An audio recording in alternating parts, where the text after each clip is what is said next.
During the Korean War, the UN intervened in support of South Korea after a North Korean invasion occurred.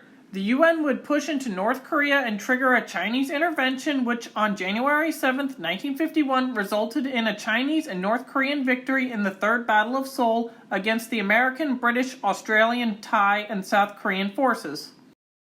Operation Thunderbolt lasted from January 25th until February 20th, 1951, along the Han River in South Korea. The operation was the United Nations' first offensive action under the command of General Matthew Ridgway, who replaced General Walton Walker as commanding officer of the U.S. 8th Army, as Walker had been killed in a traffic collision on December 23, 1950. General Ridgway ordered a reconnaissance in force on January 15, 1951, where General Frank Milburn assigned the task to the 25th Infantry Division and General William Keane, who sent the 27th Infantry Regiment to be the central force of this reconnaissance, which included artillery, tanks, and engineers. The operation was named Operation Wolfhound after the 27th Infantry Regiment, whose nickname was the Wolfhounds. The goal of Operation Wolfhound was to conduct scouting and not to launch an exploitation of Chinese lines unless the opportunity presented itself, and it was on Ridgway's order. The Wolfhound forces developed a core outpost line along the Chinwe River with a western extension to the coast and pushed patrols back into the PVA and KPA territory. Ridgway commended them, but more for their offensive spirit displayed rather than the results that they achieved.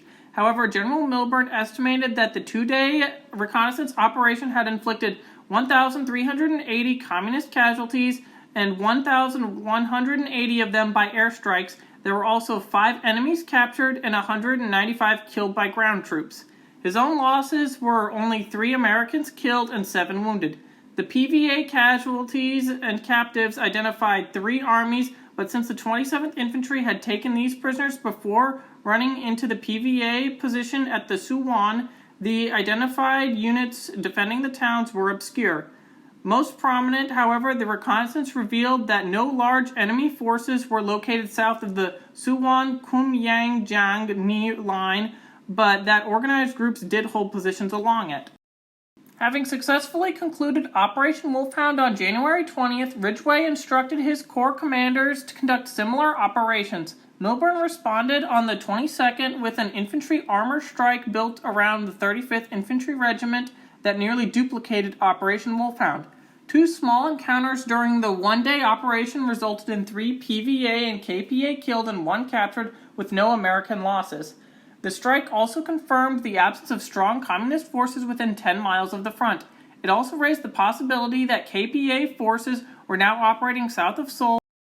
Another one-day operation was built around the 70th Tank Battalion, in which forces were to push northward. The 1st Cavalry Division was to mount the operation, developing and pushing communist troops in the objective area without becoming heavily engaged. General Hobart R. Gay organized a task force under the 8th Cavalry Regiment, commanded by Colonel Harold K. Johnson, that added infantry, artillery, and engineers to the Tank Battalion. This was Task Force Johnson, whose principal engagement was an exchange of fire with an enemy company discovered on the reverse slopes of the first heights above the Yangji-ri. The task force suffered 2 killed and 5 wounded, while communist casualties were estimated at 15 killed by ground troops and 50 by airstrikes.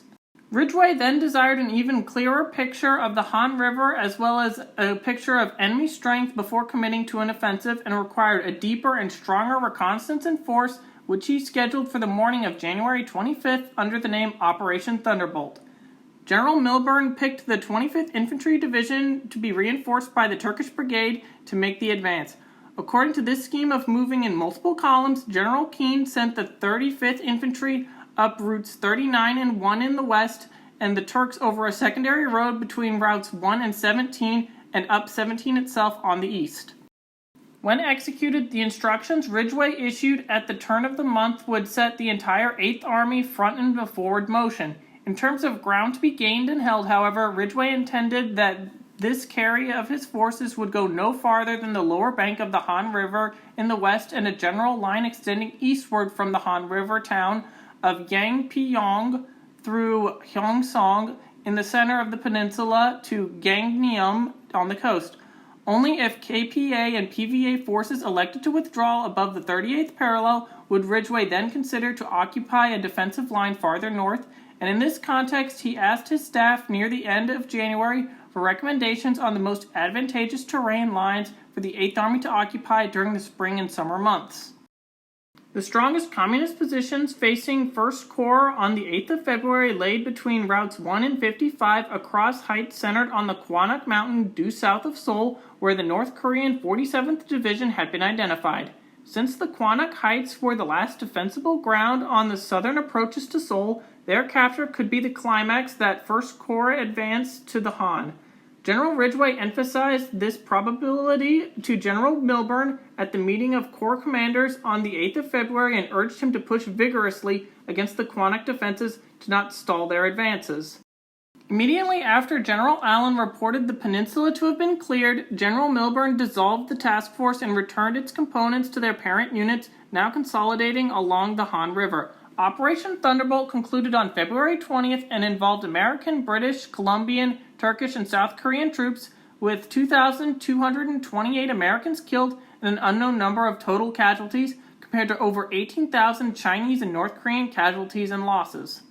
In the aftermath of Operation Thunderbolt, the UN forces established themselves along the southern bank of the Han River. Meanwhile, the Chinese and North Korean forces moved their operations further east, launching the 4th Phase campaign, which achieved initial success at the Battle of Hwoying-song against the US, South Korea, and Dutch forces.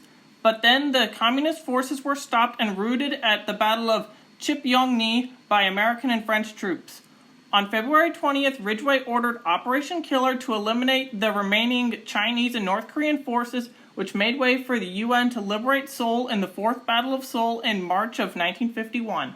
Did you know about Operation Thunderbolt before this video? Are there any more Korean War operations, battles, and stories that I should talk about? Write in the comments, and thank you for watching.